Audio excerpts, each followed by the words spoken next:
So, it's this scallop, you say, Ken? Yeah, I got nothing. I think we should just flip this over to the Mm-hmm. interview because it's going to be much better than what we're doing right now. Mm-hmm. We'll do a hard cut Do here. a hard cut.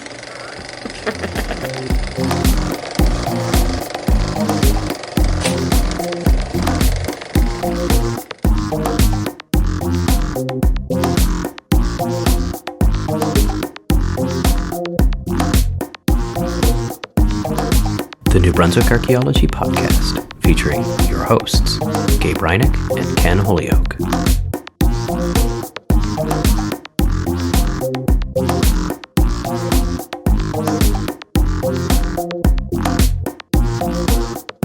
Welcome back to the New Brunswick Archaeology Podcast. I'm Gabe Reinick in Fredericton, New Brunswick, and I'm joined, as I am just about every fortnight, by Ken Holyoke, who appears to be in...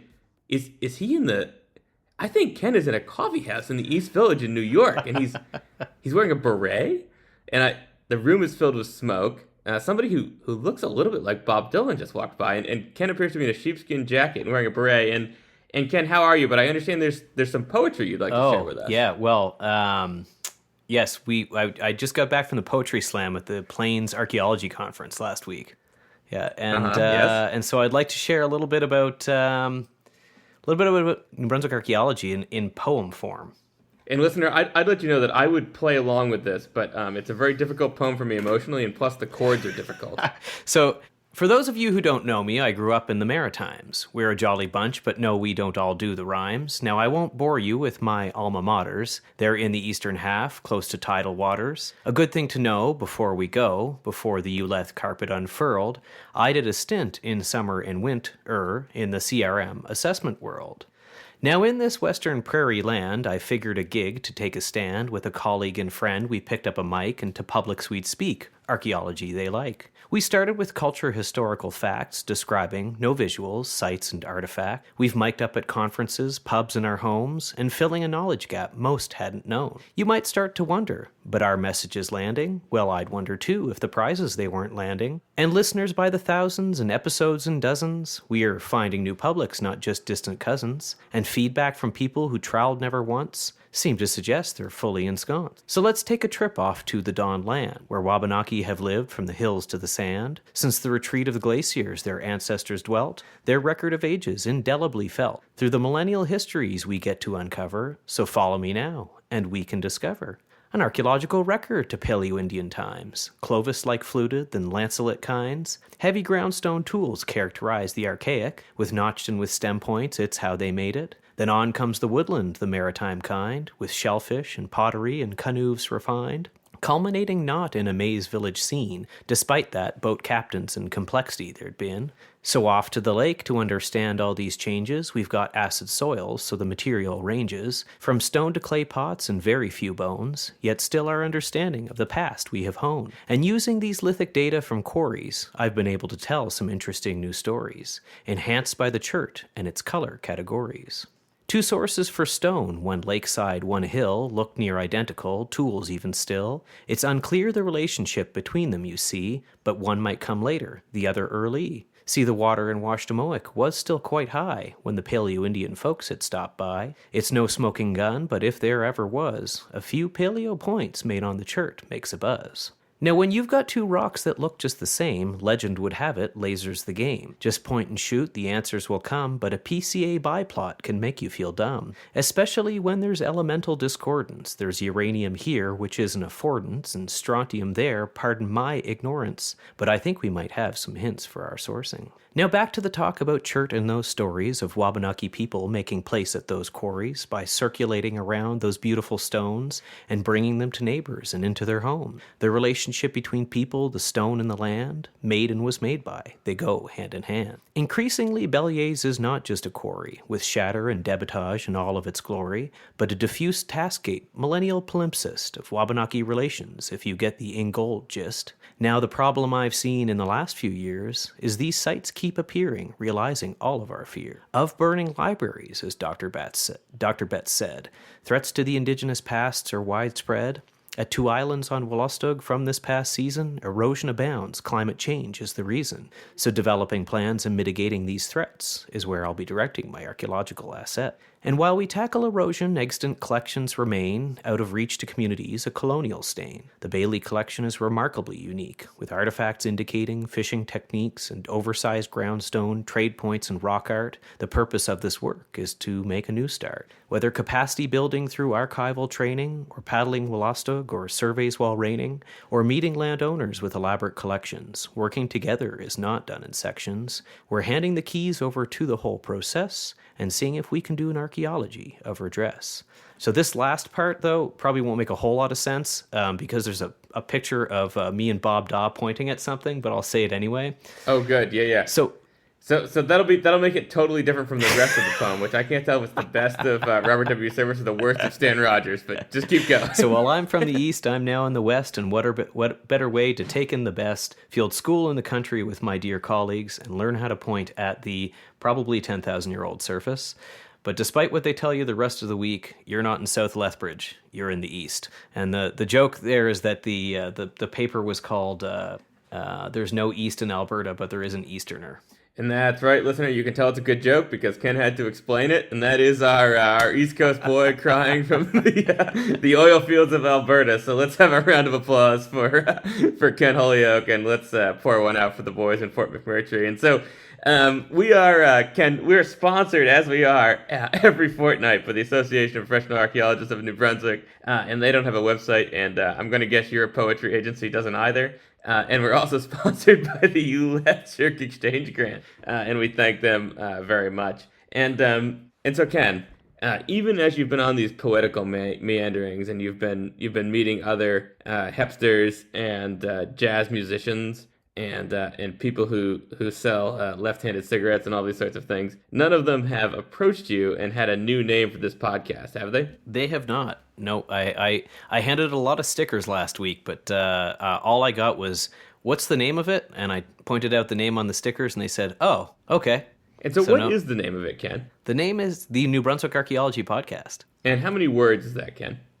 The New Brunswick. No, it's all one word. New Brunswick Archaeology.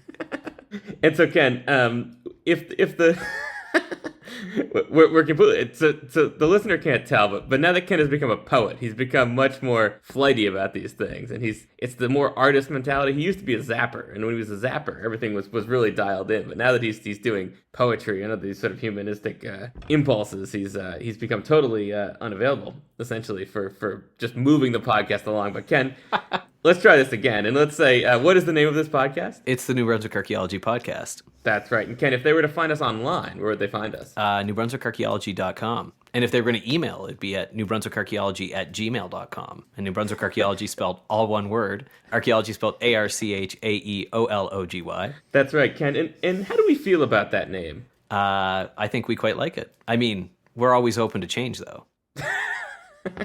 And so, as you know, Ken, we're still the New Brunswick Archaeology Podcast, and one of the things that we're going to show in this upcoming episode is that we've actually expanded a bit beyond New Brunswick Archaeology. You actually just showed this a minute ago, talking about the plains. Yes. Well, I wasn't talking about the plains. I was talking about the East Coast, but on the plains. But you're talking about you on the plains. Yes. Which is, I mean, this is the classic East Coast story, right? It is. Yep. Yeah, exactly. And many listeners and many members of the just sort of general public may think that we're mostly moving beyond the New Brunswick Archaeology Podcast, mostly for our food and culture offerings, which are, of course, expansive, as are we increasingly as we indulge in the food offerings. But on episodes today, we're not even going to discuss New Brunswick, real. New Brunswick is a secondary concern to our upcoming interview. That's right. In fact, the time period we're talking about, New Brunswick isn't even New Brunswick. New Brunswick was Nova Scotia. Yeah, exactly. New Brunswick was Nova Scotia might be the winning name. I think that was also the late premier's PR campaign for the province, wasn't it? Yeah, I don't know. We've just given away what evening we've done this on. And so we've been wondering if it's possible that it's time for us to rename this podcast to just better express what we're all about here. And so, Ken, I don't know about where you are, but there's a crisp in the air here in New Brunswick. The leaves are falling, and the excitement is palpable among the anthropology undergraduates who are each special in their own way. But one thing they all have in common is that they're all very excited by Halloween. Many of them even have skull tattoos. It's spooky season is big among the anthropology students here. Is that true at Lethbridge as well? I think so. I mean, I've seen some posters up about Halloween. I haven't seen students indulging in the spooky season, but we're not quite there yet. It did snow today, so they were looking a little sad and less excited. So it snowed? Yes. Oh wow. Okay. Well, so Ken, would you like to regale us with a few more moments of verse about how much you like the plains? So that's right, Ken. It's spooky season here, and okay, listener, I'm just gonna check with Emmanuel here in the control booth, and Emmanuel, if we could insert some spooky sounds here to set the tone for this discussion, that'd be helpful. Yeah, sure, So, I got you. Yeah, like a moo-ha. Oh, like that would be great. Okay. Kind of lean into the moo-ha. Okay, yeah, great. Fantastic. Thanks, Emmanuel. Appreciate that.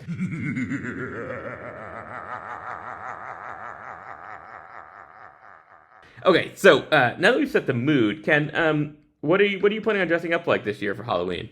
I don't have a plan yet, but there's always the fallback to Indiana Jones. Okay, and so you would just be doing that, not you've done couples costumes in the past, am I right? We have, yeah, but it's more about my kids doing their costumes now. Oh, interesting. Okay, so so do they go trick or treating? Yes, they do. Great, but you don't. Well, I walk them to a driveway, and then they will go up the driveway and do the trick or treating themselves. Interesting, yeah. So I just stay home and drink scotch and hand out candy, which I think is preferable. We usually do a shift where they'll do a loop, then I will go, Carolyn will go out, and then I'll come back out. And so I hand out candy for part of the night, and then I supervise trick or treating the other part. Mm-hmm. So what's the best Halloween costume you've ever worn? I went as a rocker one year. I felt like I did a pretty good job of the costume. Okay, that's very good. So that would have been what, like 95? No, including children's costumes. Oh, by far the Teenage Mutant Ninja Turtle that I went as when I was 6 years old or 8 years old. Okay, fantastic. Yeah. So Ken, one of the things that I think is interesting about costumes is that despite costumes being costumes, the pageantry is still kind of real, right? And not only is reality inconvenient in many ways, it's actually pretty inflexible. So, for instance, I've always found that reality has really limited the range of hauntings, scares, spooks, and horrors that I'm able to encounter this All Hallows Eve. Even if you're in a costume, it's just hard to escape the fact that you're still real. Have you felt that before? It depends how my evening's going. Oh, interesting. Okay, well, listener, you've just learned something about Ken's Halloweens, but as Ian Sample writes in The Guardian, quote, "It's hard to imagine humans spending their lives in virtual reality when the experience amounts to waving your arms about in the middle of the lounge with a device the size of a house brick strapped to your face." And then, end quote. But before going on to observe, this is nonetheless where philosophers such as David Chalmers suggest humanity's heading. So, as Ken, we're members of the new media, but so we're obviously not ones to shy away from technological innovation. And we know our listeners aren't either, and that's why we have a special Halloween virtual reality experience for the listener who likes archaeology and is the sort of person who, instead of having skeletons in their closet, has them tattooed all over their body. That's right, Ken. The lucky listener will select from any one of these 10 archaeology and historical conservation-themed haunted virtual realities, or what we're calling HVR. That's right, lucky listeners. We partnered with one of the premier HVR masterminds to bring you a selection of HVRs based on some of the spookiest and scariest material from past episodes of what, for the moment, is still called the New Brunswick Archaeology Podcast. That's right, listener. You can be in the fallout shelters at SUNY Albany, but this time there's more radiation. And Ken, in some of these, you're the archaeologist. For instance, you can be in a temple with Nazis, and as the temple is crumbling around you have a selection of red, nappable stone material laid out on the altar in front of you. The only way you can stop the collapse and try to save your suspiciously beautiful foreign girlfriend, who I think hasn't been entirely honest with you about some things, is to pick the piece that is Norman Skull Chert, and definitely not Munsungen that looks just like Norman Skull Chert. Or Ken, you can be navigating your canoe through cold, choppy waters on the quest for swordfish, when what should come up through the bottom of your canoe but a swordfish, and it's up to you to get your crew back to safety. Or for a slower experience, you could be a clam, 1,500 years ago, peacefully minding your own business in front of the weir site when... Wait, what's this? Ah! Or Ken, you could be a soldier at Fortress Louisburg. And there you are, you're just at Fortress Louisburg trying to sleep off a bad case of syphilis and hepatitis A when... What's that? Cannon fire? Oh no, we're under siege. If you want something a little more cerebral but equally depressing, you can journey with the HVR to a time when you're an Icelandic hunter who's just killed the last great auk. You're going to have to grapple with that knowledge, knowing that it's the kind of emotional torment that will inspire some very strange folk music a century later. Or this HVR can take you to St. Croix for Halloween, 1604. It's cold, you're speaking French, you haven't had a vegetable in weeks, and you're having gum pain like you've never experienced before. Many of these require Or- losing almost all of your teeth, basically. Well, the Lethbridge has a lot of dentists. It does, it not? yes. Yeah. Well, we can maybe work out some kind of a co-sponsorship. There we go, yes, We can yeah. loop back to that. Or alternatively, it can be 12,000 BP, and you're on vacation camping near Monsignor Lake, and you realize, what's this? Could it be 4 legs, antlers? Oh no, I'm a caribou. Or you can be an intrepid young archaeologist on the run from 3 heavily armed and well-lubricated duck hunters at Washtenaw Lake. Or Ken, you can be on the floor of Canadian do you have Parliament, to try and to there haul you that giant canoe, too? the chestnut canoe is built into all the virtual realities. It's come standard, in fact. Or Ken, you could be on the floor of Canadian Parliament arguing for the federal heritage legislation you've wanted all your life, Bill C-23, but then you realize you've forgotten your pants. And Ken, at the end of this all, the lucky listener is going to get a video rendering of their experience to remember this all by, narrated by David Attenborough, with vocal stylings by our own Emmanuel Ackle. Just the thing to watch for spooky season to come while sipping a nice warm glass of pumpkin spice flip. So Ken, where would the lucky listener send in their ghoulishly clever, their hauntingly memorable, and their devilishly insightful new names Well, for this they podcast? could slip on their Viz screens and use their eyes to blink out in Morse code. NewBrunswickArchaeology@gmail.com. That's New Brunswick Archaeology, all one word. Archaeology spelled ARCHAEOLOGY. NewBrunswickArchaeology@gmail.com. That's right. And Ken, just while we're on the topic of that email address, what is in our inbox? In the inbox? Indeed. So we've got some reminders for me to send out some mail, but I can assure you that actually tomorrow is mail day. So I'll be sending out another pack of cards to people in the mail. So you'll check your mailboxes in the next week or two. I don't know how long it usually takes to get out there, but it is on the way.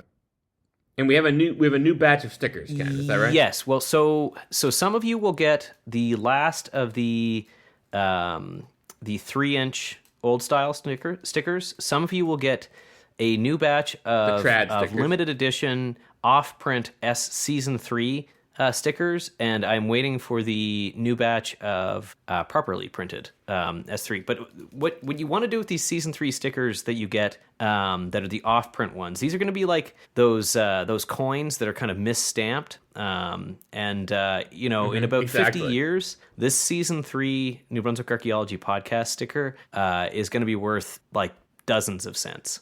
If cents even still exist. Exactly. There'll be a Dozens of rounding American error, cents. and these will be worth at least $1 each. Yeah. Oh, absolutely. Yeah. So It's gonna be one of those things that we slip into like Goodwills and they slightly overprice them because they don't know what to do with them. Exactly. So we have an email from Sabir, and it's from business69seo@gmail.com. So you know it's legit. And it says, "Hi there. I recently visited your YouTube channel and noticed that your content is great, but your video's SEO score is very low." And I have no idea what that means. Search engine optimization, I right. believe. Yeah. So it has something. There's actually a diagram with all sorts of. It points to a whole bunch of different things that we're not doing properly. Anyway, I think it's just somebody. He followed up with an email a couple days later that said, "Are you there?" Did you write back and say, "No, are you?" So we're continuing to get a nice pile of spam, but we do have a real email from Wally. It says, "Hi, Ken and Gabe. Oh, good. I'm haphazardly catching up on some of the episodes I've missed during a busy summer. Congrats on starting season 3. As of this email, thank you, Wally. As of this email, I have 1.5 episodes left until I'm fully caught up. Not sure yet how I missed a discussion of my home state's iconic delicacy, but thank you, Michael, for defending the creamy's honor." we're about 50% creamy podcast here. That's I think what the crowd wants is a live podcast from Burlington. Yeah.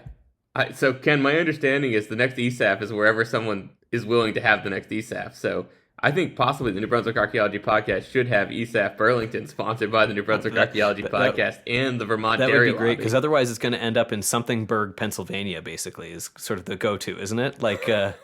It's going to end up in a burg or a bury before we know what happens. But thank you, Michael, for defending the creamies' honor in my absence. Fun fact, here in VT, Vermont, we take our maple creamies so seriously that there are laws governing their syrup content. And there's a link in here to the law.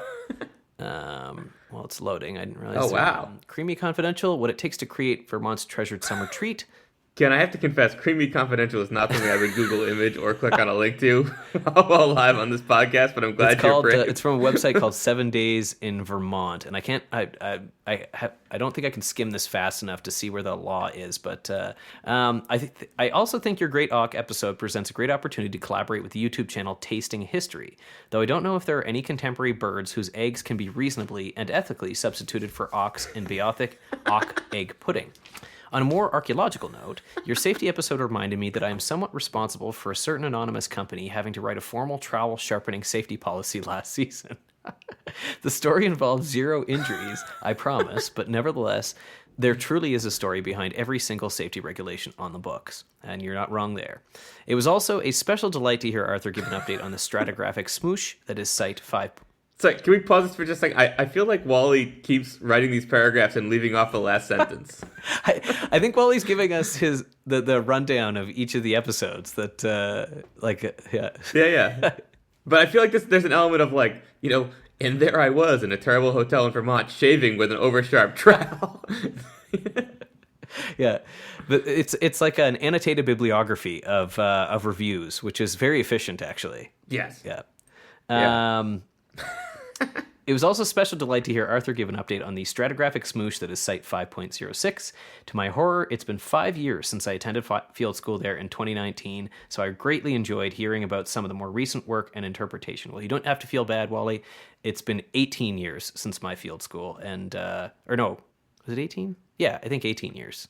Yeah, which is feeling like a long time ago. Finally, please do a follow-up on the pedagogy. But it's 18 and he likes it, as Alice Cooper once said. Finally, please do follow up on the pedagogy episode teaser. Cheers again to season 3. We did a teaser for pedagogy? Wally, we'll have you know, this season is all human environmental interactions. Do you know what we also promised, but we never delivered on? Was a trailer for season 3. Oh, I know. Yeah, it's great to hear from you, Wally, and we're glad you're catching up. And we're actually looking forward. I'm looking forward to seeing you at ESAF, Wally. I understand you'll be there. And we should also say that Wally was pretty instrumental in bringing about the New Brunswick archaeology bibliography. Yeah, that's right. So congratulations. So Wally, thank you, Wally. And Wally squared away a lot of our Zotero files and made those work. Yeah, and the title of Wally's email is Notes from the Time Vortex. So fantastic. Well, thanks, Wally. I'll see you soon. And so I think that leads us into our interview today. I think so. So this is, I think, maybe the first interview we've done, Ken, that was from listener request. It was, yeah. Right? And this is our first great site that is outside of New Brunswick. Becki Dunham is Senior Archaeologist for Atlantic Canada with Parks Canada and Vice President of the Canadian Archaeological Association. She holds undergraduate degrees from St. Mary's and the University of Saskatchewan and an MA in Heritage Management from the University of Birmingham. Her publications have appeared in the International Journal of Osteoarchaeology and the Ocean Yearbook Online. Her research interests are in the mitigation of climate change impacts on cultural heritage and in the coastal zone and environmental archaeology. And she's joining us for a great sites episode to talk about the archaeology at Fort Anne National Historic Site in Annapolis Royal, Nova Scotia. So thanks very much for joining us, Becki. This is a topic that our listeners have been requesting. So we're particularly glad to get you on. Thank you, Becki. Great. Happy to be here. Yeah, we're happy to have you.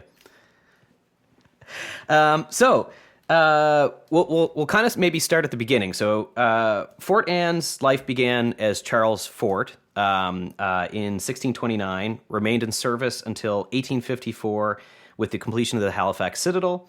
Over this massively long use life, were some of the significant goings-on at Fort Anne, and is there evidence, too, of occupation of the landscape around Fort Anne prior to European arrival? Definitely the Mi'kmaq have been present in the Annapolis Basin since time immemorable. There are a number of sites in the region. I guess I should go back and just state what the environment looks like. So we have the Annapolis Basin, which feeds into the Bay of Fundy northward. And at the back of the basin, there's a very large river, the Annapolis River, that extends sort of northeastward toward them, really connecting in the distance toward the Minas Basin, and a smaller river extending southward. that flows down and is a well-established and long-established um, portage, waterway, travel route that the Mi'kmaq have used and Indigenous people have used for millennia. So you have this sort of juncture of two rivers at the back of this basin, well-known travel routes, and Indigenous sites have been found well up and down both of these waterways. So the Mi'kmaq have been here forever, and the early sort of 17th century records from Samuel Champlain and the Scottish that came to the basin in the 17th century, they talk about the meeting with the Mi'kmaq people coming over and trading, meeting.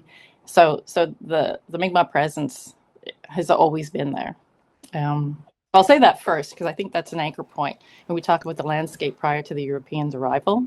Yeah, yeah, and then sort of as the Europeans are arriving, there's also a fur trade post that's like not at the sort of present day site of Fort Anne. Is that correct? Yes, the first fort was, I think it was 1608. I might get the dates wrong because there's an awful lot of dates. Yeah. But so the 1610s anyway. So That's okay. We put plus or minus 30 on everything. We do radiocarbon dating style here. So around 1610, the Port-Royal, so there's a habitation set up. And actually, when they first arrived in the Annapolis Basin, choosing a new location after, the first year that they set up at St. Croix, they looked at the Fort Anne location initially as the potential place for their habitation, but they thought it was a little too far inland in the basin, so they chose this other location across the basin next to this island called Goat Island, and they set up their habitation there. But they used that plot of land, this Fort Anne, this juncture of the two rivers, for wheat fields. And Champlain mentions it in his voyages and his publications about arriving there, and it seemed like a fairly open landscape. He talked about vines being there, not too many oak trees. So it may have been attractive not just because it was at the confluence of two rivers and an elevated point that was potentially defensible, but it may have been partially already cleared.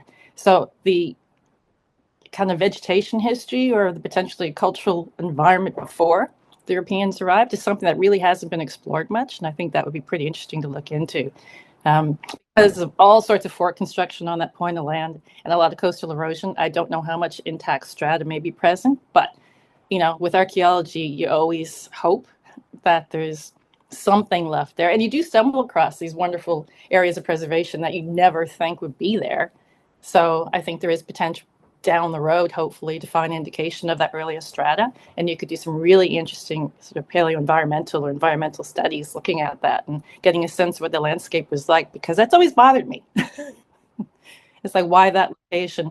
The Scots were attracted to that location. The French were attracted to that location.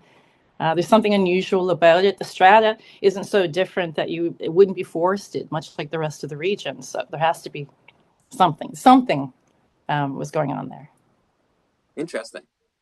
And so it then though, so it has that early sort of beginning as a fort, and then it remains in service until 1854, which is kind of astonishing. Ken and I were talking about that actually before we had you on. Could you tell us a little bit about some of how it changed hands in later centuries as well? Has that also been a focus of Parks Canada work there, or less so? That's been a big focus of the archaeological work, is trying to understand not only the sequence, like what could be preserved from the early phases of fortification construction, what was completely obliterated by later activities. Because as the forts built up over time, there's 5 forts that one was built on top of the other, more or less, and they got increasingly larger and more complex.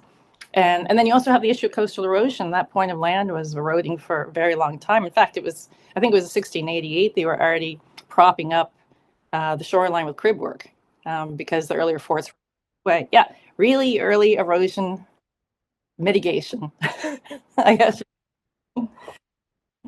It has been a focal point of trying to figure out where these remnants of the earlier forts or fortifications may be present, and not just the fortifications. It's also the associated domestic structures and churches and other such buildings that either were kind of folded into the larger fort footprints, or just were always just sort of on the outskirts of the fort.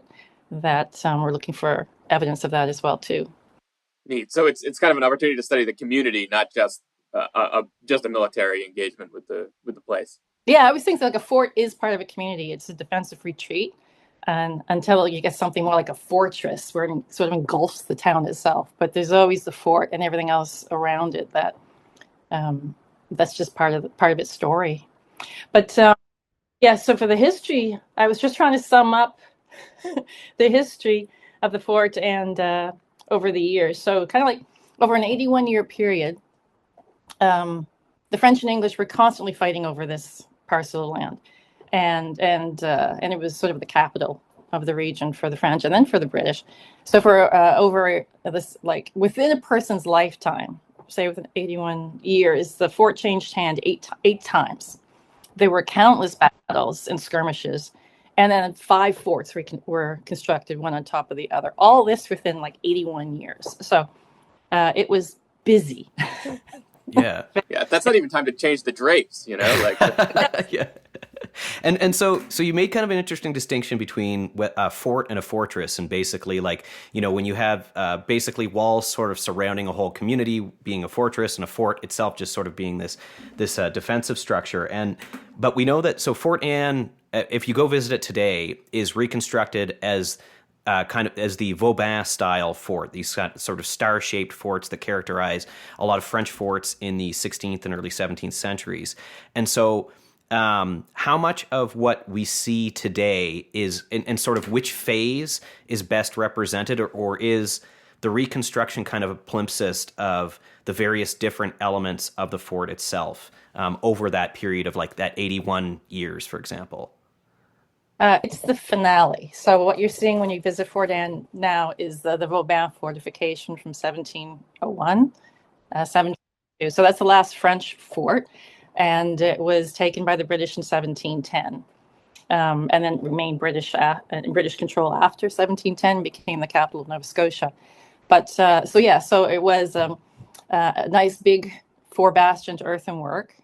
That was constructed by an engineer who was well versed in Vauban style fortification. Now, Sebastien Vauban, he was the chief military engineer in France. He was brilliant and he was the guy when talking about siege warfare and fortification design. And he adapted principles from Italian fortification design. It wasn't something that he created himself. He just sort of perfected the Italian fortification style that grew out of a change in really ammunition. When you go from bows and arrows and trebuchet to cannon fire, you adapt fortifications to defend against those kind of trajectories. And so the Italians established this wonderful principle of crossfire defense, where your bastions aren't meant to fire out; they're meant to fire across to get rid of sort of dead air or dead ground. And what Vauban did was, he just, like I said, he perfected it, and he added all these outer obstacles and barriers to keep attackers further away. And it was about putting your fortifications lower, really sinking them into the landscape so they weren't so easy to hit with cannon fire, and also to establish these big, thick earthen walls that could absorb cannon fire, because the previous earlier stone towers were just smashed apart.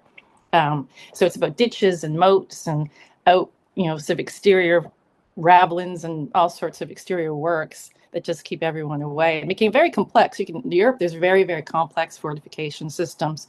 Here, our fortifications are relatively simple by comparison. And what Fort Anne is very simple Vauban style, with 4 bastions set up to prevent crossfire in ditching, and a few outward ravelins, but not too many outworks. So, could you both, for just to catch me up, when you say a bastion, what does that mean?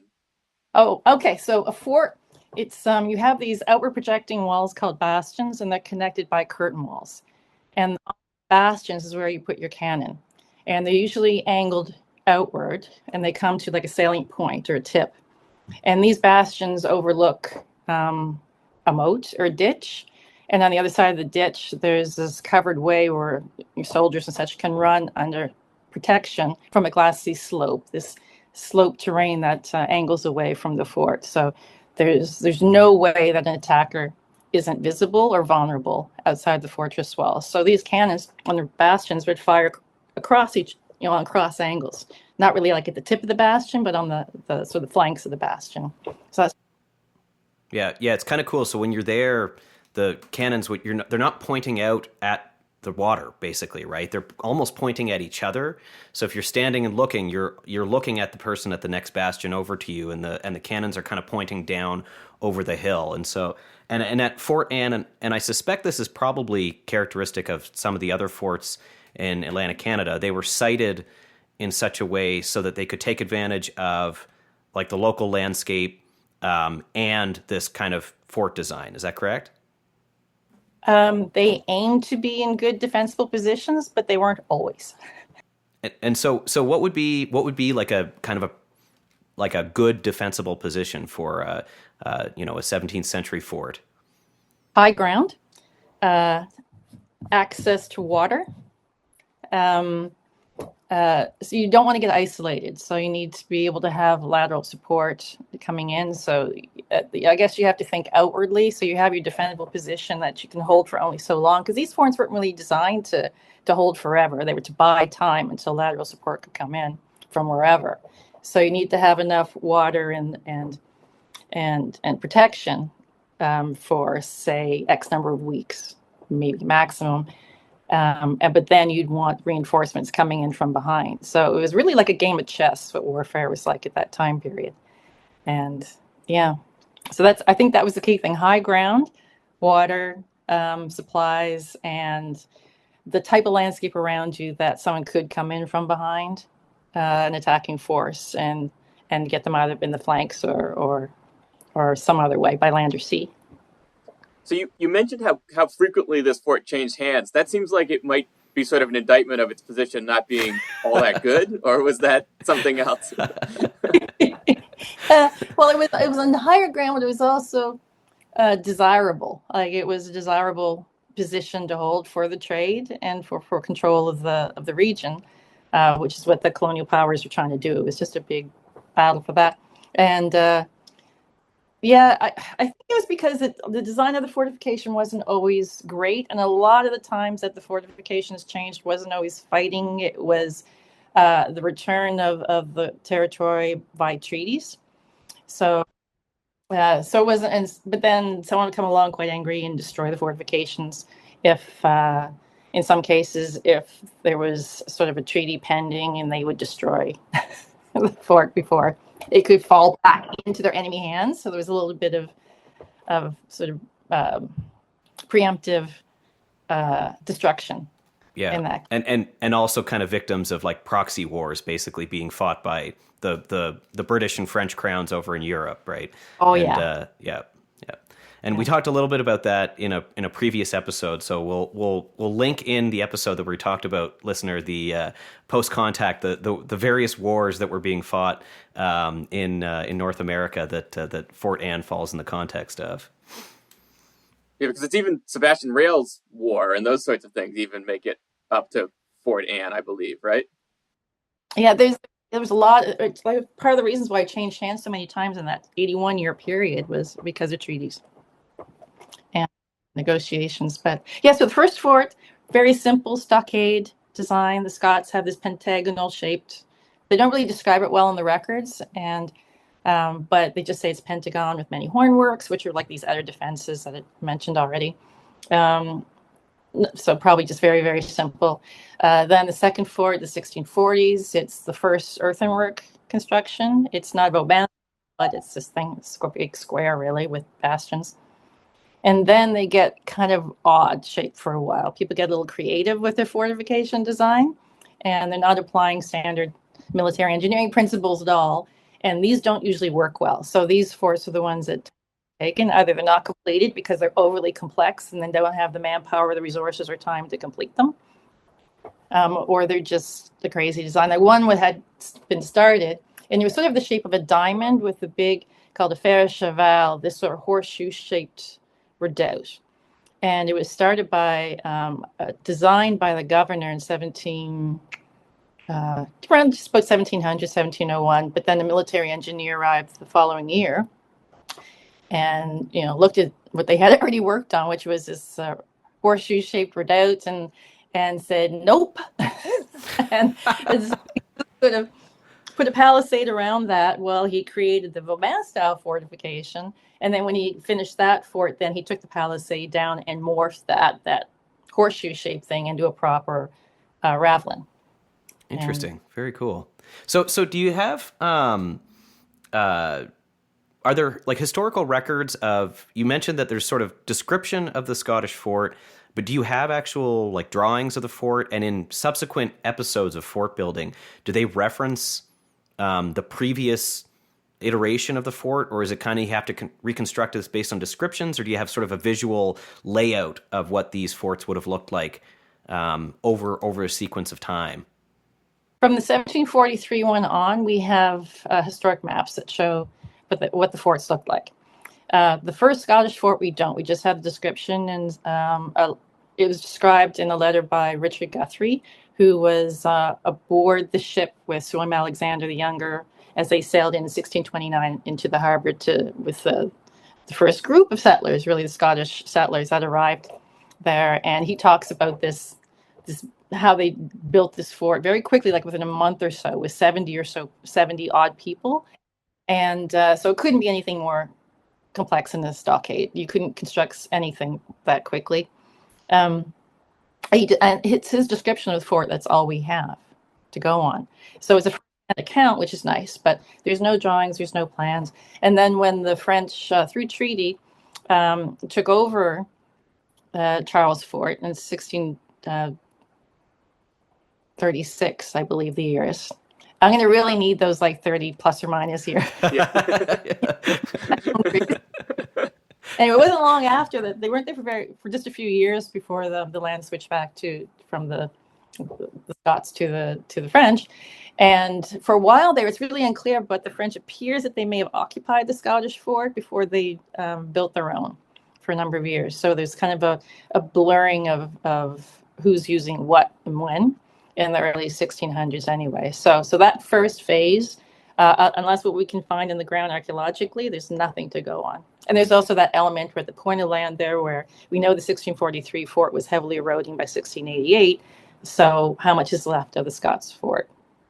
That would have been preceded that. So a lot of gray area there. Yeah. But so you mentioned, though, that the archaeological work is particularly important for figuring out some of this stuff. And so could you just tell us about some of the work that Parks has done over the years at Fort Anne? I know it's a hugely significant historical site, both sort of as for the institution of Parks Canada, as well as just as a historic site. Mm-hmm. So the early years of archaeological work, say in the 1960s or so, really focused on working with restoration projects. So they looked at structural features like the powder magazines or the still standing officers' quarters. And when they worked on those, and they do archaeological work in association with that, and not too much research or exploratory work was done. But then in the late 1980s and into early 1990s, Brigida Wallace-Ferguson, she led a number of years of excavations at Fort Anne, and I was a student on those. So it's all very.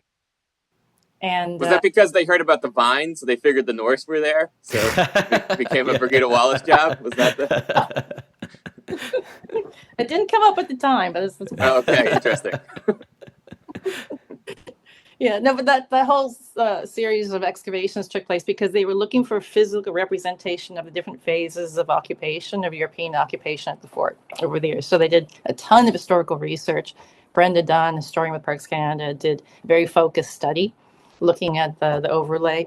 There was some students from the COGS, from the College of Geographic Science at Lawrencetown, that they participated in the study too, and they were doing overlays of historic map, doing some GIS work to try and get a sense of where all these fortifications may have overlapped, that we could find evidence of the different stages that might be preserved.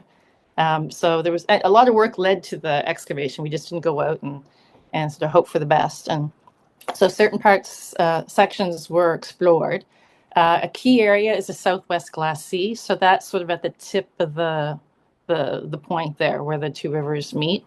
Like I said, it's heavily eroded over the centuries, but still, it's a prominent point. And that while it was in the middle of all the activity, is very built up rather than shaved down, I guess, if that makes sense. So there was hope that we find evidence of the earliest forts there. But we also were looking at later period features, so within the parade square, within the moat, between the bastion walls, or like one of the curtain walls, and the ravelins. So we were looking for that would be more for late 18th century activity. So we were all over the place, really. The most productive was the Southwest Class C because we did find that intact strata that we were hoping for with evidence stockades. So we found a lot. But one of the most interesting things I think that we came across was when we were working on the Lieutenant Governor's property. It was excavations we did actually several years later that's going to spun off Brigida's projects from 1989 to 1992, because it wasn't until 1996 that we were looking here. But we were looking at this large property in one of the back corners of the parade square. And as we were excavating, you just got under the sod and topsoil, and it was just pure beach sand. Everywhere else we've excavated at Fort Anne, it's clay, silty clay, very typical soils for the environment. But in that corner of the parade, it's just, we went down about 2 meters, and it's just dune sand, loose, period is of like stability, truncation, and sort of like a fine sediment deposit and resumption of the dune sand. So when they built this large structure, they were putting these cellars. This was built about.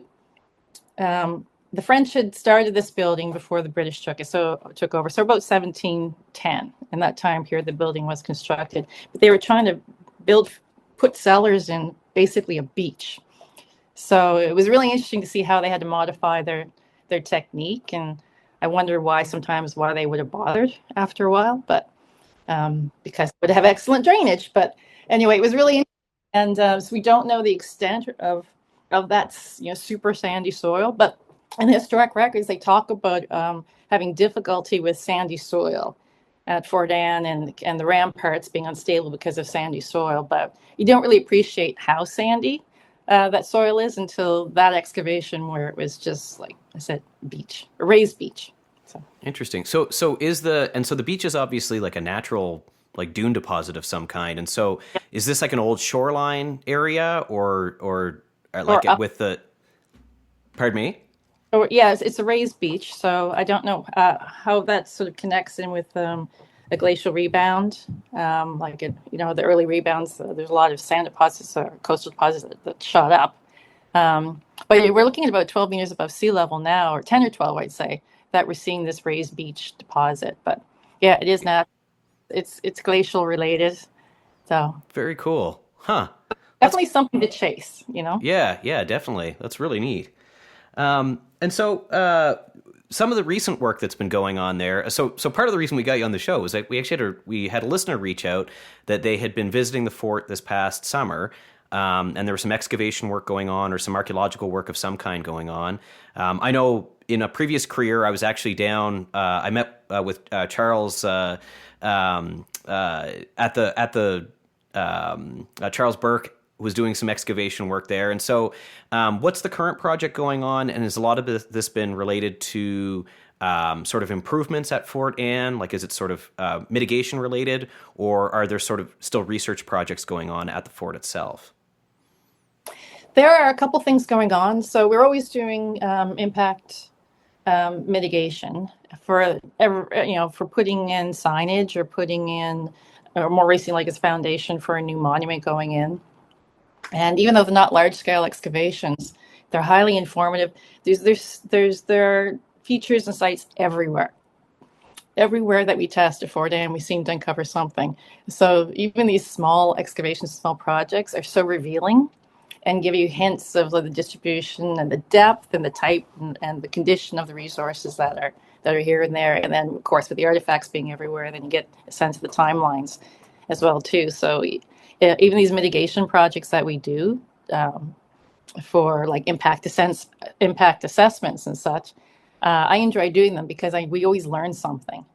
Sometimes, it makes it more difficult for folks wanting to put in the monuments and the signs because we find everything, and often have to take a few tries before we can find a spot that doesn't have intact resources that can't be impacted. But it usually works. It works out in the end. Just takes a little. around a little bit. And then the other project going on is actually working with partners. So that's not really research, that's impact assessment focused, but there's also research going on more in association with partners like Mappanapolis, who have been working on a lot of GIS-based studies and historical sort of overviews of Fort Anne. And they have a really good website with all these different themes and subjects. And right now they're working in the Garrison Graveyard. And there's a stabilization project where they're taking all these, looking at really improving the condition of all the gravestones and grave markers. And there's a team there right now. Actually, we're working this week with conservators and stonemasons from Parks Canada and myself, that we're working on portions of the graveyard, the gravestones. And then once they're stabilized, then there's a team of volunteers with Mappanapolis who are coming in and cleaning the stones. And they're being shown how to do that by Parks teams who are showing them how to do it properly without damaging. So there's that project going on too. So we're in a supportive role in that sense. But again, I'm learning something every time we do something here. Yeah, and for the listener, you'll recognize that Becki's mentioned impact assessment, but this doesn't sound like CRM that we've talked about before, and that's because if you work for Parks Canada, it's the CRM dream. You get to do a combination of cultural resource management, impact assessment, archaeology, but you actually get to do some research stuff on the side. So if you're a student and you're listening to this and you see an opportunity to volunteer or to get a job, summer job working with Parks Canada, this is a highly recommended thing to do. It's fantastic work, and you'll get to do some really interesting stuff too. Yeah, this past summer, the most recent work was putting just up from the wharf, the Queen's Wharf. They wanted to put a monument in, so I was doing clearance of the footprint of where this monument base was going to go, and that was sort of a larger unit, and came down on just piles of roofing slate, just everywhere, scattered all about. You know, when you carefully expose the layer of slate, we started seeing patterns in there, like areas they were sort of jumbled, and other areas were really tromped down, so you could see a path or sort of a roadway extending through this one section, whereas no activity or no crunching and disturbance in this other section. And then when we moved the slate in the other section, it came down in this kind of odd-looking pile of small bits of mortar and marble chunks and such. It shouldn't make much sense, but it actually looks to me as something I've seen before at working at Lewisburg. It's sort of a working surface. So if someone's building a structure, then if the ground's very clayey and such, you put down, just throw kind of stone down to be a base for your scaffolding or ladder, so you're not sinking into the ground. So what this looks like is an extension of a working surface, and all this roofing slate probably just accumulated there from working on this building, and there were just broken bits and big chunks left lying around. So we have this footprint of all this construction activity for what would be a nearby building that we did not see in the excavation unit, but it's probably very close by. So it was really interesting. I like artifacts and features that show you activity. Yeah, like a staging area from the 18th century, basically. Yeah, and they just left it. Yeah. They didn't put down those rubber mats that they put underneath all the staging areas now today. That's yeah.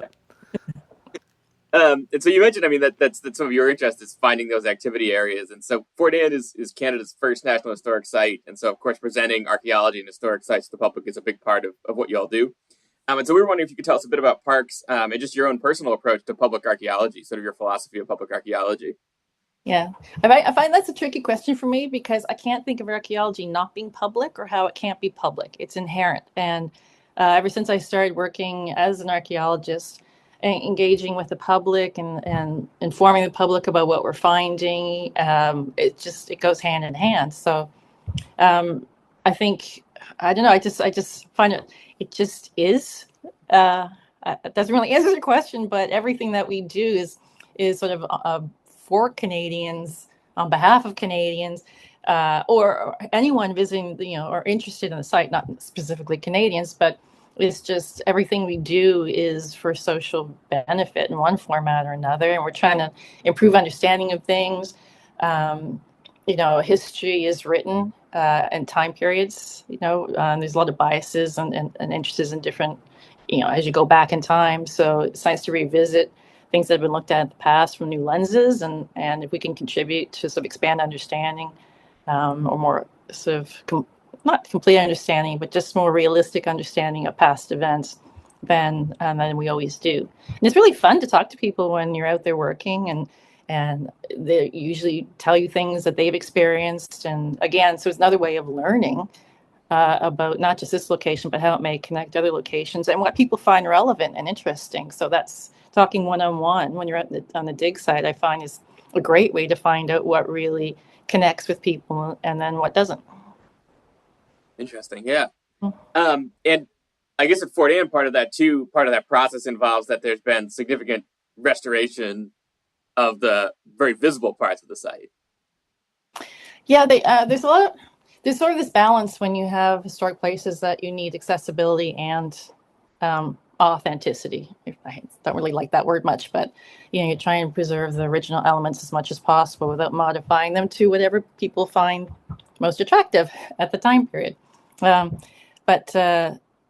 so I think for the most part, Fort Anne is pretty intact. There have been stabilization efforts needed to, when there's areas of collapse. And I think in the early years, say in the 1920s and such, I think they did a lot of tidying up of unstable portions because it must have been a bit rough looking at the time, and sort of leveling things off. That you see that in a lot of fortifications that have turned into parks from that time period. And it had a very Victorian, or not Victorian, but a very romantic sense of what places should be, Right. and smooth contours, so that kind of leveling off. So you kind of see this smooth landscape, and that's, again, like at that time, that's what people wanted to portray or experience. So there's that activity, but for the most part, that's very superficial and not a great modification to the core of the site. And these days we don't do that as much. We try and appreciate the relic landscape, the evolved relic landscape of a place, and that roughness and those bumps and lumps are, I think, more appreciated now than they would be in the past. Yeah. Yeah, it's smoothed out, but it's still very steep, and it's in that, like, when you go into the trench and the moat around, sort of, I guess it would be in where the soldiers would have been going. It's so steep that you guys now have this giant robot lawnmower that goes up and down the side of the hill, rather than some poor student trying to run a handheld mower going up and down this dangerous hill. Yeah, that's the spider. My son was totally fascinated by that last summer. Between the powder keg and the robot mower that made his day. So, well, that thing is 800 pounds, and it's a remote control led, so it's not a pretty scary thing to see going off in its own. So there's always someone not like a Roomba. Oh yeah, and it has these four blade, and it cuts a path like a 4-foot swath, and it can do about up to 40-degree angle before needing to be tethered to something. So It's pretty impressive. It is pretty impressive, yeah. Can you two pause a minute? I just need to update my Shirk application here to include this. Between that and the Annapolis Brewing Company moving next door, I guess this is really, Fort Anne has it all. It's got the port, exactly. It's got archaeology, it's got the brewery, and it's got this strange device. Yeah. I call it luxury digging when I'm there because the soil is beautiful. Aside from the beach sand, it's really easy to excavate. If there's stones and such in the features, that means something because there's no real inclusions or obstructions in the soil at all. So it's very easy to excavate, very easy to see the soil strata. So when you have complex profiles, say for a lot of fortification, modification over time and build up over time, you can see those layers. So that's really nice. And then you have cafes and restaurants like a few steps away. Pretty nice. It is. It's a beautiful spot. Right. It is. Yeah. You can stay at a nice Victorian house just down the road and go visit the fort in the morning. Yep. Yeah. So Becki, we're mindful of your time here, but wanted to shift gears just real quickly. And you're also the vice president of the Canadian Archaeology Association. Yep. And we wondered if you could sort of tell the listeners a little bit about what the next year has in store for the CAA. Well, the president will be putting out a letter to the membership in November, I believe, with sort of an update of what the directions are. But I'd say that the priorities for the CAA are essentially reflective in the committees that we have, say for advocacy, climate change.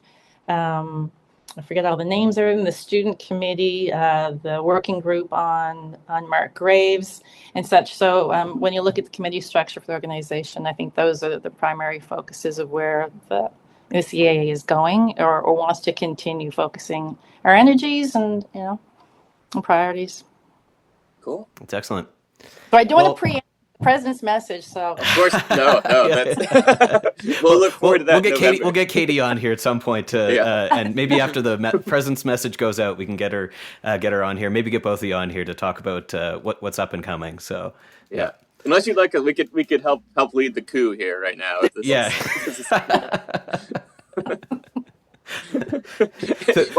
next meeting's being held in the Bahamas because we all need a nice sunny place to go to and get warm in the winter. So yeah.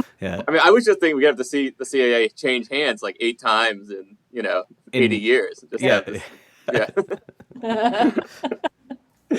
Well, thank you so much for coming on, Becki, and sharing all this information with us and with our listeners about Fort Anne and a bit about how Parks approaches these kind of projects. Yeah, thanks, Becki. This has been great. Yep. Yeah, it was nice to talk about it. Yep. And so we will talk to you soon and really appreciate it. Thanks again. All right. Thanks so much. Nice seeing you guys and enjoying all the plaid. Thanks so much, Becki. That was great. Thank you. That's great. Thank you so much. Yeah. That's fantastic. All the context and everything like that was excellent. Like that's so these episodes, these great sites, we actually can see like a visible spike in listenership for these ones. Really? Yeah. So we cover a lot of different topics, but what we found is like episodes that feature specifics about archaeology are like we get people that listen to those that don't normally listen to other episodes, basically. Yeah, so it's really cool. It's pretty like it's great to see the people that listen to an archaeology podcast are lo and behold interested in archaeology. So. And the other thing that we do back, so it was called Mappanapolis. I think I'm on their website, but you'd mentioned it. But I wanted to. It's the Mappanapolis people. Yeah, they're really great, and they're very interested in the history, and they're very keen even to do like they in 2019, Boreas Heritage, so Sarah Beanlands, went out and did some GPR because they were looking for the early Acadian burial ground. So again, historic research and sort of GIS work to try and get a sense of where the burial ground would be, and then they went in with the GPR to look for signatures, and so they think they have this definition. So now, of course, when you do remote sensing, you got to do ground truthing, and they're really encouraging about getting things going. There's some like a volunteer program or something to do some ground truthing on the outskirts of the burial ground, because they're looking for the church anyway, and then they're switching gears. They're interested in different sort of elements of the fort itself. Not right now the focus is the graveyard and improving the condition of that, but all sorts of things. So they're really good partners to work with. They're tied in with COGS, the College of. Okay, yeah, and was there Are there any sort of key publications or reports or anything like that we should cite? Because what we do with these is we have the great citations, and so like we have. I'm going to include like the like very elegant Parks Canada pamphlet that kind of gives a very like a good overview. We'll probably link in the National Historic Site registration. But is there sort of like a monograph or sort of somewhere that you would point someone to for even some of Brigida's work or the earlier work that was done in the 60s? Yeah, as you know, we sort of fall into that gray literature category with a lot of the government reports. So we have all sorts of reports, but as far as publications, like, would there be any of those? Like, I know there was the Parks Canada. There was the series that was like, man, I can't remember what they're called. The history of archaeology or the MRS? Yeah, like those sort of the monograph series. Like, was there any of those done on Fort Anne or some of the ones in that area? Because I know some of those are actually, you can find a lot of them online through the back catalog library there. Yeah, I go to there sometimes. So someone scans some good stuff. Yeah. There. Other than maybe some work on the stabilization of the powder magazine, I don't know if there would be much more. I can look for that one though. Okay, Cool. Thank you. And another reference might be Naomi Griffiths. If I can find her story, there's a report that she did about the Guthrie letter. Okay. And of course, Mappanapolis has a lot of good information on theirs. Cool. We'll link them too. Quote from Champlain about that point of land. And he said, the whole country is filled with thick forests, as I mentioned above, except a point a league and a half up the river from where they were. That's about 7 kilometers. That's where Fort Anne is. Where there are some oaks, although scattering, and many wild vines, which one could easily remove and put the soil under cultivation, notwithstanding it is light and sandy. We almost resolved to build there. So very cool. That's interesting. We feel. So that was kind of neat. Yeah. It is neat. Yeah. Cool. Yeah. So the dune field thing there. So you've got like a Paleo-Indian component basically at the back end of Fort Anne somewhere. Eh? Is that the? Well, I mean, what I like to do is I think we should do some GPR in that parade square and get a sense of the extent of that dune. Yeah. Because there really is nowhere else that I've seen that we've tested anyway. Crazy. So yeah, that's really cool. That down and see where it goes because it's there's something about that that's I don't know. You know how it tweaks? Like this is interesting. Yeah. It's definitely unique, and it's that's pretty cool. So, well, this has been awesome. I really appreciate it. Thank you so much. This is the first time too we've had you're the first Parks Canada interview that we've had, which is great. No, so this second. Mallory was on. Oh yeah, that's right. Yeah, we talked about Fortress Louisbourg last year. That's right. Yeah, it's all forts. Yes, that's right. So we'll have to get. Who would be a good person to talk to? Maybe you about some of like maybe the pre-contact archaeology in parks in Atlantic Canada sometime. Vinny? Yeah. Oh yeah. Oh, that would be fun. Yeah. New Brunswick, right? Yeah, there you go. Yeah, because he's been doing a ton of work in Kouchibaquak, basically, eh? We've been helping with the an Aldrin Peninsula, a lot of shoreline mitigation, working with the Guardians there. Lidige, I think they're called. I think that means not, the term means more protectors, or there's a different name they're using aside from Guardians for that position there. Yeah. We know. So I know Katrina Sock, who's been involved a lot with his work, done a lot of work with Vinny over the last couple of years, and So Katrina kind of keeps me in the loop on. When she's out with Vinny, she usually sends a picture of the two of them in the field, kind of thing. So yeah. So okay, well, this is awesome. Thank you so much for coming on, Becki. Really appreciate it. Yeah. No, I've been listening to your podcast. I really enjoy it. Oh, thank you. Well, thank you. And I'm learning a lot.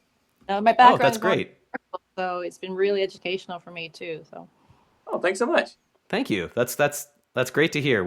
It's always exciting to hear people that listen that, like, oh, I like Gabe has actually run into a couple people, like random people that are like, oh, like I'm listening to this podcast, and so it's neat to meet listeners in the wild. So that's really cool. Yeah, and I really enjoy, and I can tell because I often listen to it when I'm driving, and if a podcast doesn't grab me when I'm driving, it just doesn't last long. So that's Yeah, we should get you some stickers. And I was just stickers gonna say. For like the parks office out there. So if you could email us like a mailing address, we can get some stickers in the mail for you all. All right, that'd be fun. I like that. Yeah, and we should get you a copy of the New Brunswick Archaeology bibliography. There's lots of Parks Canada references in there as well. Right. Yes. Yeah. I'd like that too. I'll take it all. All right. Well, send us a mailing address, and we'll make sure we get a bunch of swag in the mail and get a book out to you. Thank you. I'll do that. Well, so Ken, I think that was a great interview, and I certainly learned a lot. I think it's time for some great citations. I think it is.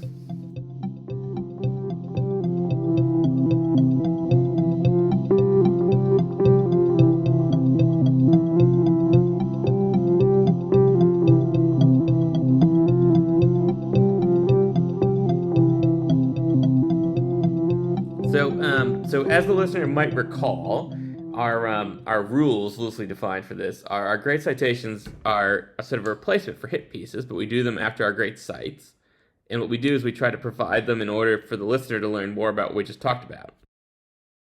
And so we're really grateful because, I was going to say, Becki shared a lot of these. Yeah. Becki was kind enough to send us some references, many of which are actually available online, and the listeners should be able to find themselves.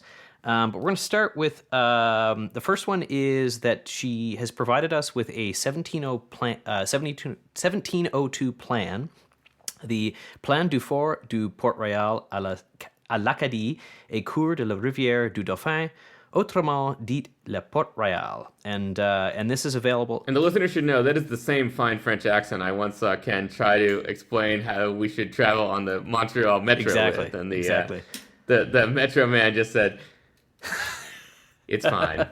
You can speak English. So this one is actually a link. We'll have a link in the show notes to one of the French archives with a high-resolution scan of the fort. One of the things that she noted that's actually kind of cool about this one is that you can see the trace of the curved fer à cheval, which is the horseshoe battery, in this particular figure.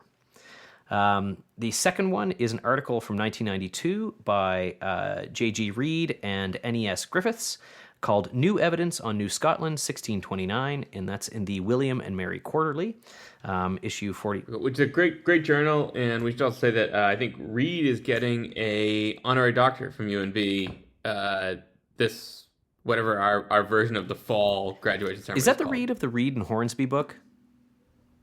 That's the very same man, I think. All right. Yeah. That's why. He's, I believe, an extremely prolific scholar of kind of like Atlantic Canada history. So this is in volume 49, issue 3, pages 492 to 508, and this is a historical review of New Scotland with a focus on the colony, including Scottish Charles Fort, and includes the Guthrie letter, and its significance is explained. And so that's basically some kind of early history. It's Woody to Arlo, right? Yes, exactly. Or Woody. I don't know. It might be actually correspondence between the two of them. Yes, It's got early notes about Alice's restaurant. Yeah. He wrote, "I don't want a pickle," and then Woody wrote back, "I just want to ride on my motorcycle." Exactly. And also make the fort vaguely star-shaped. Exactly. So we also have Mappanapolis, and so this is a link to the website that we talked about. They're doing some recent archaeological work. This is this partnership with Parks Canada and Boreas Consulting and the college and the listener should absolutely... Sorry, can I keep interrupting you? But the listener should absolutely go to this website, even if just to look at the pictures, because the initial picture is pretty extraordinary of the fort, and it'll really kind of catch you up. If you, for whatever reason, are listening to this episode backwards, you should have that loaded up when Becki's talking about the fort. Yeah, really, eh? Or go wind back and go check it out, because, the splash... Yeah, listen to it The twice. splash image is this, I'm guessing, a drone-based image of Fort Anne, and based on... looks like it's probably looking... west-ish, kind of northwest-ish maybe. But anyway, it's looking across the fort, and it's a pretty spectacular view, and you can kind of get a sense of what the landscape looks like around it. Yeah, it's either a drone or a human with a camcorder dangling out of a helicopter. Yeah, it's one of those super long telescopic selfie cams that were stuck up in the air, or it's some intrepid Parks Canada employee on an incredibly tall ladder. So there's also a site history by Brenda Dunn, who's a retired Parks Canada historian. This is a book, and it's called History of Port-Royal, Annapolis Royal, 1605 to 1800. And that book, I'm just going to pull up the page here with the... and that is by Nimbus Publishing, and today it's a quiet community of approximately 600 people, but the town of Annapolis Royal was once the center of early European settlement. It was the capital first of Acadia. I think that's supposed to be the first capital of Acadia, then of Nova Scotia. Oh, there's a couple typos in here, and an imperial battleground on the struggle for control of North America. Backed by the Historical Association of Annapolis Royal, Brenda Dunn, former historian at the Fort Anne National Historic Site, has documented the long, dynamic, and unparalleled history of this fascinating place called Annapolis Royal. And we have a link to the Nimbus Publishing page where you can pick that up if you are interested. And Nimbus publishes a bunch of interesting stuff about kind of regional archaeology, regional Yeah, yeah, and so yeah, they actually have a section called Atlantic Heritage on their website that you can flip through, and some of these are kind of great historical reviews, but some of them are. I think there are some kind of quasi archaeological pieces in here too. But the next one you're familiar with, Gabe, and it's Deal et al. So Mike Deal, John Campbell, and Bryn Tapper, Archaeology in the Meanderings of the Annapolis River, A View from the Boswell Site. That's right. And so the listener might recall we did this as a hit piece, I think, when we did Transitional Archaic back in episode 1, maybe, Ken? It would have been season 1. It wouldn't have been the first episode, but yeah, it would have been. So, season 1. It came out in. Episode 1 doesn't exist, listen. Yeah, exactly. Yeah, there is no we episode never 1. speak of it. Yeah. It's like the 13th floor at a good Exactly. hotel. And so that is from the Canadian Journal of Archaeology, volume 46, issue 1. There's a DOI reference we'll drop in there, but it's also available on Academia through, I'm guessing, probably Mike Deal's page.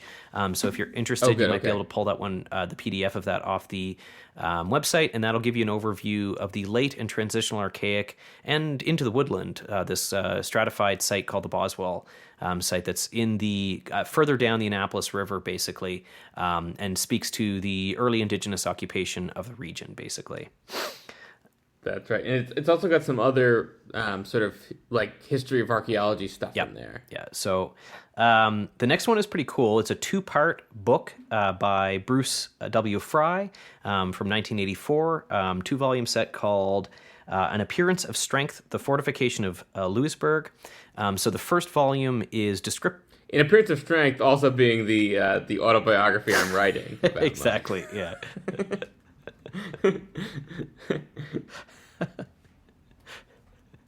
The Appearance of Strength. Listener, My Academic Flexes by Gabe Reinecke. I was just nervous, listener, as soon as I made that joke about Appearance of Strength, and Ken just laughed so long he couldn't return to the mic, and I thought that was... Emmanuel, you can cut that out and just have Ken go, yeah. You can loop my scallops line back in there from the intro. So you want some dead air to follow here. So for the listener, you're probably most interested in some pictures to go along with the audio, and so seek out Volume 2.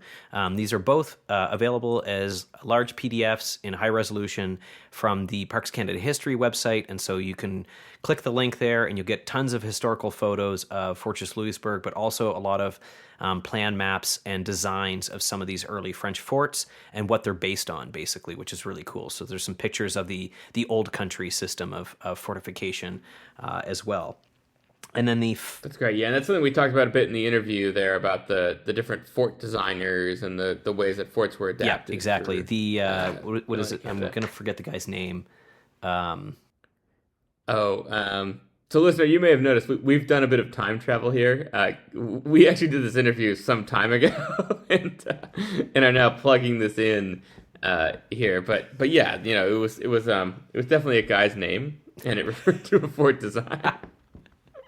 Yeah, it's funny because I had put it on the show notes while we were writing the show, and I forgot to add it to the actual show notes. So I don't even have that. But Becki discussed it at length. Here we go. So a Vauban style fort. Yeah, exactly. Yeah. So the final, precisely what I was thinking. Final piece here, and there's a lot of great citations tonight. And if these don't all make it into the show notes, listener, we might just put a link to a Google Doc with additional notes because we are limited by the number of characters that we can put in our show notes. And the last one is Becki had talked a little bit about this sand deposit that they found while they were doing some excavation that has raised some. There's some kind of dune deposit there, and what it seems like is it might be related to the De Geer Sea. What it seems like. What's the line from Dune? If you control the spice, you control the world. Is that? Yep. Yeah. So they were doing their sandworm dance or striding across the dune there as they dug those holes at Fort Anne. And so it might be linked to the De Geer Sea, kind of an interesting early inland sea that kind of occupies most of Atlantic Canada. I was saying that this is actually the same De Geer Sea that would be in the post-glacial world, basically flooding the landscape in southern New Brunswick as well.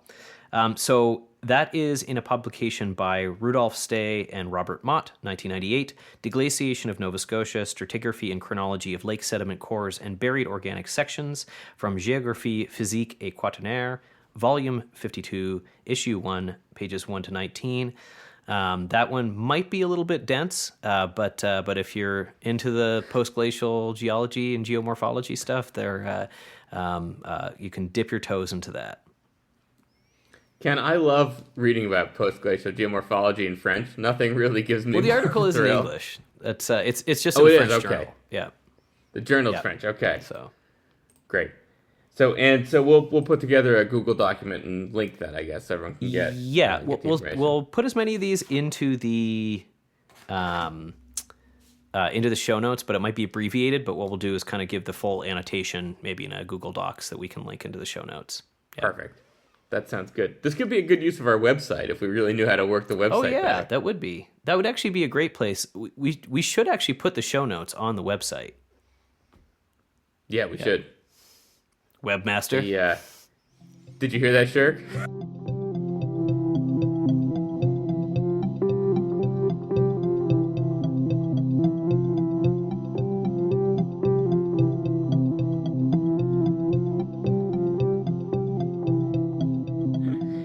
So Ken, I really enjoyed this interview we did about Fort Anne, and I learned a lot, and was pretty excited about that. And I've also enjoyed going through those great citations. So that's been a bit of a thrill. But I think one of the things that we're supposed to flag too for our intrepid listeners that on November 16th we have an event coming up. Oh yeah, we should talk about this. Yes. Yeah. So so November 16th. You're gonna be live. Yeah, I am going to be live. I'm going to be in person. Yeah. Are we gonna try to tape the event? It might be an odd thing to tape. Okay. But I think we will get content from the event. That's Yeah. great. Okay, cool. So, and what is the event? So the event is a book launch for the Bibliography of New Brunswick Archaeology, Works to 2022. You might be familiar with it from Season 3, Episode 1? Was that the... Yeah, I think so. And so that... 1 or 2, I can't remember. That was the book that Gabe and I did with Trevor Dow. And we have some posters up. For those of you in the Fredericton area, you might have seen our handsome faces adorning a poster that originally had I was using my Photoshop skills to try to recreate a Star Wars poster. And then... And I'm in a smoking jacket, which I think is one of my... And...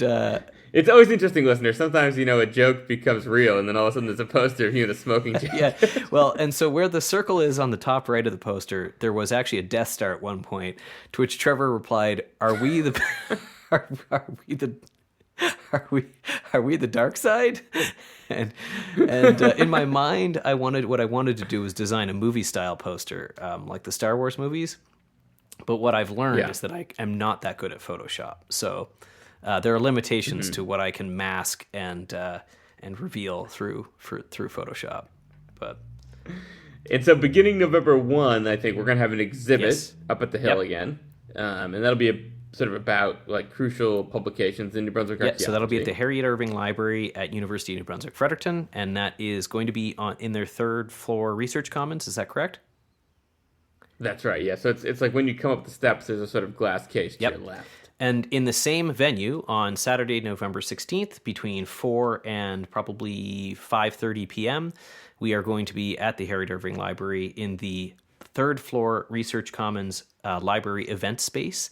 And we'll be doing, so the event starts at 4 with some greetings. There's going to be a series of talks by Trevor and Gabe and I, and probably also some of the library staff. Is that right? Or no? We're still figuring We're still figuring out who all is talking. We'll have some light refreshments afterwards, a meet and greet, and we will... And Westminster Books will be there selling the bibliography and so there will be books available for those of you who have not had a chance to pick it up. Great Christmas gift. It's small enough that will fit in a stocking and please any one of the kids in your life. They will marvel at the feel of the book, and And also, so Ken, my graduate student, I'd lent my graduate student a copy of my copy of the Port Jolly volume that Matt Right. edited, to the Canadian Museum And of the History. pages fell out? And you Auto Press and People in the Pretty Harbor, I believe it's called. And it's a fine book in many ways. But my graduate student had this sort of look of guilty horror when she came in. She said, "Is there a way to put a page back into a book?" And that's because the Canadian Museum of History Mercury series it's a great series, but they use glue that they just didn't boil enough horses for. Yeah, I don't know what it is. As a result, the pages don't stay in. But I remember scanning. This book will not have that problem. Yeah, I remember scanning pages of that for Adrian Burke at one point because it was during COVID and nobody could get into their libraries, and it was one of the books that I had taken with me out to New Brunswick. And in the midst of scanning it, the pages, the whole thing just sort of shed its mortal coil and is now a book that is closed and has to be very delicately opened for reading. Yeah, that's right. Planning for fjords, but this book will not do that because it's sewn. It is sewn. Yeah, it is a high quality print and a high quality content as well. Absolutely, yeah. So come out and meet us. I think we'll probably do a little bit of podcast content. I don't think we don't have a live podcast planned for this visit, but we are we're working on getting back out for another live podcast, which would be lots of fun. We're hoping that pans out. We'll probably aim for like February again, eh? Yeah, I think so. And I think after the thing at the library, we're going to do cocktails and refreshments at my place. Yeah. And so people are welcome to that. And if they want a live podcast, we can put them on air. Exactly. Yeah. Yeah. We can. We will plug the mic We in. travel with microphones, and actually, I was asked at the lightning round last week at the Plains by a couple of students if I had brought my microphone with me, which actually I guess I should have, and I didn't get any content last week, but I was just soaking it all in and completely forgot. And so I hear that the Plains it's basically ESAF with bison. Yeah. The Plains Conference is basically ESAF with bison. Yeah, it's That's similar demographics. Delicately put, Ken. Delicately put. And like just like content and the big difference is they run two concurrent sessions rather than just one big room session, and it's in, I guess, Lethbridge is a smaller center, but is not Somethingburg northeast. I think most of... Yeah, I mean, I think in many ways Lethbridge is the Shippensburg of Alberta, isn't it? It is, except that it's an easier drive for a lot of people in the Plains, and an easier drive for a lot of people on the Plains is a heck of a travel recommendation. So, are you in Montana? Are you looking for a small Canadian city? So, but yeah, no, it was lots of fun and very well put on by my colleagues, Sean Buell and Kevin McHugh and Bob Daw at the Royal Alberta Museum. It's great to meet a few folks that I hadn't met before. And yeah, it was neat it was kind of nice to have a conference in our backyard as well. It's odd going home during a conference. That's, yeah, I bet. Yeah. So it's all the fun of the conference, all the pain of waking up, and recognizing you're at home. I was gonna say it's great going home until you realize you've gotten the wrong door. Oh no, the door, I had no problem with the door. It's just the mornings seem a little bit earlier. That's it makes being up late at a conference extra tired in the morning. So do some of the conference attendees when you wake up seem very young and very loud? No, actually it's a very fun crew, but not a super. Oh, I meant your children. Oh, yeah. Are you like, listen, kid, you're not wearing a lanyard. Why are you yelling? Although my daughter kept stealing my lanyard from me every morning. So she's gladly inherited it now that the conference is over. Yeah. Oh, good. And they were like, listen, kiddo, unless you're doing a poster. Exactly. Yeah. So, all right, November 16th. Oh, sorry. Listener, I will be in Fredericton. We'll be doing a live book launch, and we welcome you to come out. And you can find the book. Maybe we'll put a link to the book in the show notes as well. Always good to self-promote. Good call. Yep. And listener, we hope you enjoyed this great sites. and there will be more to come. That's right. So we hope we see you on November 16th. As Ken said, book launch at 4, cocktails after, and we think it'll be fun. We also hope you enjoy the book. It's got some useful references in it, Yes. we think. And thanks very much to Becki Dunham tonight for the show about, I think this is our first ever listener request show we've done. And we're looking forward to talking to you in a fortnight, listener. We'll talk to you later, listener.